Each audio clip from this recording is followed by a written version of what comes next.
அளவற்ற அருளாலும் நிகழற்ற அன்புமாகிய அல்லாவின் திருப்பேர் ஆரம்பம் செய்கிறேன். அஸ்ஸலாமு அலைக்கும் வரஹ்மத்துல்லாஹி வபரகாத்துஹு.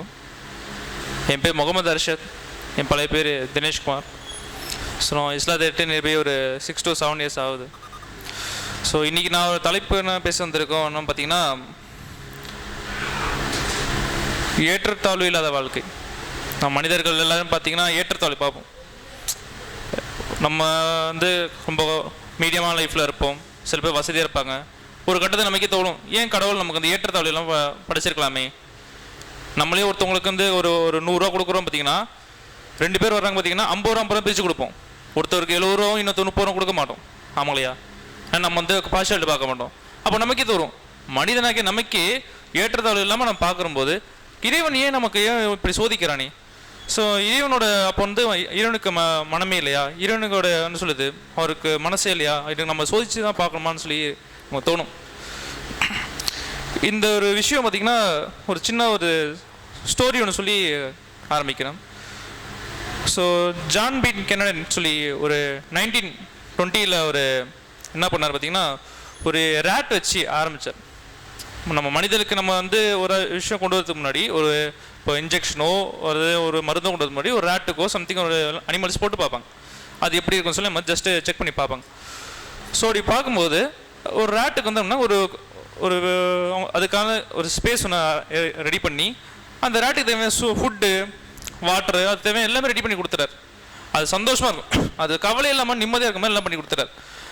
அது ஒரு கட்டம் கழிச்சு எப்படி இருக்கும் பார்த்தீங்கன்னா, அது ரொம்ப ஸ்டார்டிங் டைம் ரொம்ப ஜாலியாக இருந்துச்சு. பரவாயில்ல, எந்த கஷ்டம் இல்லாமல் எதுவுமே இல்லாமல் நம்ம போய் எலிட்டையோ ஒரு பூனைட்டையோ எதுட்டையும் பாட்டாமல் எதுவும் பண்ணாமல் கஷ்டப்படாமல் ஈஸியாக சாப்பாடு கிடைக்கிது, ஈஸியாக தண்ணி கிடைக்கிது, அதுக்கு மாதிரி நிம்மதியாக இருக்குது. ஆல்சோ அவங்களுக்கு மீட்டிங் பண்ணுறதுக்கும் உள்ள விமன்ஸும் இருக்காங்க, அப்போ பிரச்சனை இல்லை.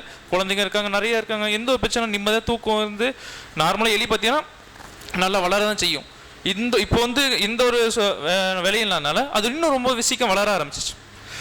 ஸோ அது எப்படி வளர ஆரம்பிச்சிச்சு பார்த்தீங்கன்னா, ஃபஸ்ட்டு ஒரு 104 கழிச்சு பார்க்குறாங்க, அதை விட்டு எப்படி இருக்கும் பார்க்கும்போது அதை வளைச்சி அபூர்வமாக இருந்துச்சு. அது இன்னைக்கு எப்போ பார்த்தீங்கன்னா ஒரு 20-30 இனப்பெருக்கம் பண்ணுறது பார்த்தீங்கன்னா அது அப்படியே டபுள் ஆகி 60-70 ஆயிடுச்சு. ஸோ அது பார்த்தீங்கன்னா சந்தோஷமும் அதோட எந்த ஒரு கவலையும் இல்லாமல் இருந்துச்சு. ஒரு கட்டம் கழிச்சு அதுக்கு எப்படி இருக்குன்னு பார்த்தீங்கன்னா, ஒரு கட்டம் கழிச்சு என்ன ஆச்சு பார்த்தீங்கன்னா, எல்லாமே இருக்குது. ஏன்னா சாப்பாடு இருக்குது, தண்ணி இருக்குது, எல்லா விஷயம் இருக்கனால ஒரு கட்டம் கழிச்சு என்ன பண்ண ஆரம்பிச்சுன்னா, எலிக்கு ஒரு விஷயம் தோண ஆரம்பிச்சு. நம்ம மனிதனுக்கே தோண ஆரம்பிக்கும்ல, தோண ஆரம்பிச்சுன்னா நம்ம நல்லா இருக்கோம், நமக்கு ஆப்போசிட்டில் இருக்கோம் நல்லா இருக்கானே, அவனுக்கு என்ன பண்ணும், ஸோ நம்ம ஏதாச்சும் பண்ணணுன்ட்டு வம்பளுக்கு ஆரம்பித்தார். அவன் நிம்மதி இருக்கணும்னு சொல்லி ஆரம்பித்தான். சைத்தான் போடுற விஷயம் மாதிரி பண்ண ஆரம்பித்தான். அதுலேருந்து அவங்களுக்கு சண்டே ஆரம்பிச்சு. இதுக்கு முன்னாடி இன்னொரு விஷயம் சொல்ல மறந்துட்டேன். ஸோ இவங்களுடைய அபூர்வ மாதிரி வளர்ச்சி எப்படி இருந்துச்சு பார்த்தீங்கன்னா, அந்த ஜான் பி கென்னடியன் அவர் என்ன ட்ரை பண்ண பார்த்தீங்கன்னா, அந்த இடத்துல ஒரு 2000 எலி வரைக்கும் தான் வளரும்னு நினச்சிருந்த இடத்த ரெடி பண்ண வச்சார். பட் ஆனால் அதோட அபூர்வமான வளர்ச்சி எந்த அளவுக்கு இருந்துச்சு பார்த்தீங்கன்னா 3200-3800 கிட்ட வந்துச்சு. அவர் நினச்சி பார்த்தா அதிகமாக இருந்துச்சு. ஸோ இந்த எலி ஸ்டார்டிங் சண்டை போட ஆரம்பிச்சனால, ஏன்னா நான் நிம்மதியாக இருக்கேன், நீ எப்படி இன்னைய மாதிரியாக இருக்கலாம்னு சொல்லி அது சண்டை போட ஆரம்பிச்சிச்சு. அது சண்டை போட ஆரம்பிச்சோன்னு பார்த்தீங்கன்னா அந்த சண்டை கொஞ்சம் பெருசாக இருந்துச்சு. ஏன்னா நீயா நானான்னு சொல்லி விஷயம் வரும்போது அதுக்கப்புறம் சண்டையிலே அது ஒரு போர்லேயே இருக்கிறதுனால அது மீட்டிங் பண்ணுறதோ அது சந்தோஷமாக இருக்கிற விஷயமோ அது டோட்டலாக மறந்துடுச்சு. தாய் எலி என்ன பண்ண ஆரம்பிச்சு, அதோட குட்டிகளை பார்க்கறதே மறந்துட்டு அது ஓடுறதும் அதோட சண்டைகள் போகிறது இந்த விஷயத்த போயிட்டு இருக்கனால அதோட இனப்பெருக்கம் எதுவுமே பண்ண முடியல. அப்படியே டிராஸ்டிக்கலாக குறைய ஆரம்பிச்சு. எத்தனை கழிச்சு அது அப்படியே குறைய ஆரம்பிச்சுன்னா கரெக்டாக 315 அப்படியே குறைய ஆரம்பிச்சு. அதோட ஃபேமிலியும் பார்த்துக்க முடியாது, எதுவும் செய்ய முடியாமல் பண்ணிடுச்சு. ஆனால் நல்ல ஒரு விஷயம் புரிஞ்சுக்கணும், இந்த இதில் அந்த மனிதன் அதுக்கு ஃபுட்டும் கொடுக்குறாரு, அதுக்கு வாட்டரும் கொடுக்குறாரு, எந்த என்ன சொல்லுது எந்த ஒரு ப்ராப்ளமும் எல்லாத்தையும் ப்ராப்பராக கொடுக்குறாரு, எந்த ஒரு விஷயம் எந்த ஒரு இதுவுமே தேவையில்லை. பட் ஆனால் எலிகளுக்குள்ள விஷயம், எலிகளுக்குள்ளே அதை அடிச்சுக்குதுங்க. எலிக்குள்ளே பண்ணுற விஷயனால அது உங்களுடைய லைஃப் ஸ்டைல்லாம் அப்படியே மாறுது. அது உங்களோட சந்தோஷமாக அந்த நாட்கள்லாம் போகுது. அது உங்களுக்கு ஃபீமேல் அதோட மீட்டிங் பண்ணுற அந்த குழந்தைய பார்த்துங்க விஷயம் மறந்து மேலுக்குள்ளே அதுக்கு சண்டை போட ஆரம்பிக்குது. அது குடும்பத்தை பார்த்துங்க விஷயம் மறந்து போகிறதுனால இந்த விஷயம் சின்ன சின்ன குட்டி எலி குழந்தைகள் எலி பார்த்துங்க அது பார்க்குது, இப்படிலாம் அடிச்சுக்கிறாங்க போகிறதையும் பண்ணுதுன்னு சொல்லி அந்த சின்ன சின்ன எலிகள் என்ன பண்ண ஆரம்பிச்சிச்சு பார்த்தீங்கன்னா, ஃப்யூச்சரையும் அதோட டோட்டல் அதோட செட்டப்பே மாற்றிடுச்சு. அது எப்படின்னாக்கா அதை சாப்பிடணும், போகணும், தூங்கணும், இனப்பெருக்கப்பட்ட கான்செப்ட்.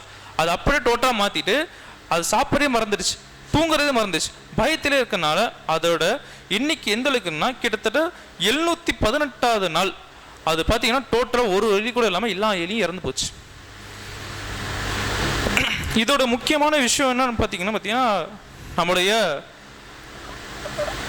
ஏற்றத்தாழ்வுன்னு சொல்லி இதோட கடைசி அந்த ஜான் பி கென்னடி அவர் என்ன சொல்றாரு பார்த்தீங்கன்னா, நம்ம மனிதருக்கு இதே விஷயம் தான் மனிதருக்கு என்னதான் நம்ம விஷயம் கொடுத்தாலும் சரி, என்னதான் ஒரு பொருளாதாரத்தில் என்னதான் ஒரு விஷயம் இருந்தாலும் அது கண்டிப்பாக குறை சொல்ல தான் செய்வான். அவனை திருப்திங்கிற விஷயம் அடையவே மாட்டான். அப்படியே எல்லாருக்கும் சரிசமமாக கொடுத்தா கூட அவனுக்கு அதை வச்சு வாழ தெரியாது.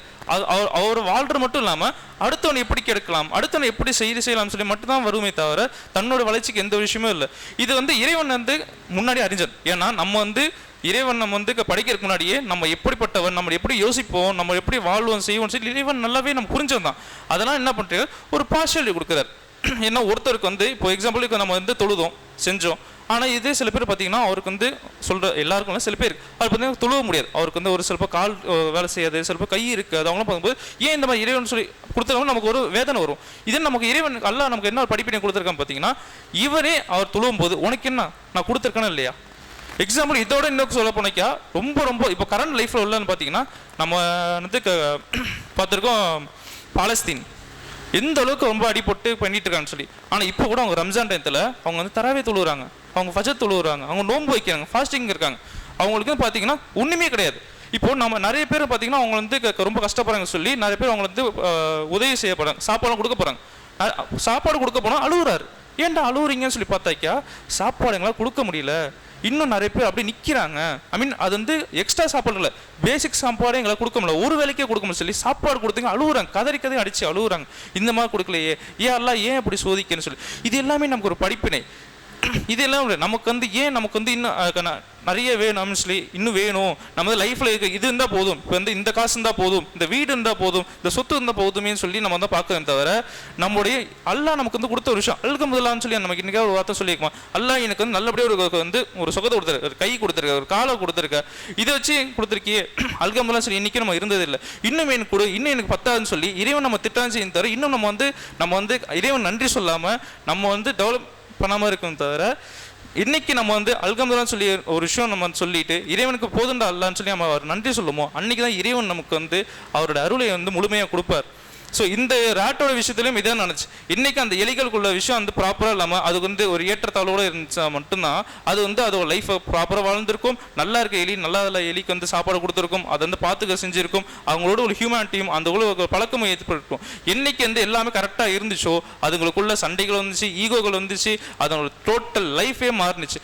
இதை தான் இறைவன் இந்த உலகத்தை நம்ம மனித வாழ்க்கையும் கொடுத்துருக்காரு. ஒருத்தருக்கு பணத்திலையும் உயர்ந்தவங்க கொடுத்துருக்காரு, பணத்தை தாழ்ந்தவங்க கொடுத்துருக்காரு. இது எதுக்கு ஒரு விஷயம்னா, நீ பொருளாதார உதவி செய். ஒருத்தர் கை கொடுத்துருக்க, கால் கொடுக்கணும், ஒருக்கு அவருக்கு முடியலையா அவர் நடக்க வை, நீ கூட்டு போய் நடக்க வை, அவர் செய்ய வைங்க சொல்லி ஒரு கான்செப்ட் புரிய வச்சிருக்காரு. இது இறைவன் 1500 வருஷம் முன்னாடி நபி ஸல்லல்லாஹு அலைஹி வஸல்லம் ஒரு விஷயம் அது ஜஸ்ட் தேரிக்கலாம், குர்ஆன் ஜஸ்ட் தேரிக்கலாம் மட்டும் சொல்லாமல் ப்ராக்டிக்கலாக ஒரு விஷயம் செய்ய வச்சாங்க. அது எப்படி ஒரு விஷயம் நினைக்க நம்ம நின்று தொழுவோம் இல்லையா, உட்காந்து தொழுவோம் இல்லையா, படுத்தும் தொழுவோம் இல்லையா, நீ தொழுவோம் நினச்சி கொண்டு இதை விட முடியலையா, நமக்கு ஒன்றுமே இல்லை, ஜஸ்ட் தொழுவுனா நடிச்சுக்கோண்டார். இதை விட இஸ்லாம் நமக்கு இலவுக்காக எந்த ஒரு விஷயம் கொடுத்ததில்ல. பட் ஆனால் நம்ம சொல்லுது இந்த ஒரு விஷயம் பேசிக்கான விஷயம் மறந்ததுனால நம்ம எலிகள் எப்படி அதோட தன்மைக்கு மாறி போய் அதை வாழ்க்கையை சுக்குனாக போகிற மாதிரி நம்ம மனித வாழ்க்கையும் போயிட்டு இருக்கு. அது எடுத்தோடனே ஃபுல்லாக மாறாது. இந்த எலிகளுக்கு எப்படி ஸ்டார்டிங் கொஞ்சமாக மாறினிச்சோ, ஐ மீன் 318 நாளையோ இல்லை 706 நாளோ மாறினிச்சோ, அதே மாதிரி தான் உங்களுக்கு ஒரு விஷயம் டக்குன்னு ஒரு குரான் கொஞ்சம் மறக்கடிச்சோ உடனே என்ன பிடுங்க மாட்டார். ஒரு விஷயமா பிடுங்க மட்டும்தான் உங்களுக்கு எது எப்போ ஒரு கட்டத்தை புரியும்னா, உங்களுக்கு ஒரு சின்ன பிரச்சனை வந்திருக்கும், ஒரு சின்ன ஒரு பிரச்சனை வந்துடும்போ அப்போ நீங்கள் அந்த பிரச்சனை முடிச்சப்போ யோசிப்பீங்க, ஏன் எனக்கு இவ்வளோ பிரச்சனை வருது, ஏன் இப்படி செய்யணும்னு சொல்லி ஒரு சின்ன விஷயம் நீங்கள் ரொம்ப டென்ஷன் ஆவீங்க. அப்போ தான் உங்களுக்கு ஒரு கட்டம் வச்சு இறைவன் உங்களுக்கு கொடுப்பாரு, இந்த பார் நீங்கள் ஸ்டார்டிங் எப்படி இப்படி இருந்த இப்போ உனக்கு இறைவன் இது உனக்கு என்ன படிப்பினை கொடுக்காம பார்த்தீங்கன்னா நீ பலவீனமாயிட்ட. ஸோ நீ இறைவன் கொடுத்தாலே நீ தொழுவாமையும் நீ உனக்கு இறைவனுக்கு ஒரு நன்றி சொல்லாமையும் இன்னும் எனக்கு வேணும், இன்னும் எனக்கு சரி ஒரு ஹரமான வாழ்க்கையை சரி ஒரு தவறான வாழ்க்கையை சொல்லி இன்னைக்கு நீ ஒரு ஒரு நிறைவான விஷயம் இல்லை, அல்லாஹ்வோட பரக்கத்தினால உனக்கு வரலன்னு சொல்லி இறைவன் நம்மள சுட்டி காட்டுறாரு.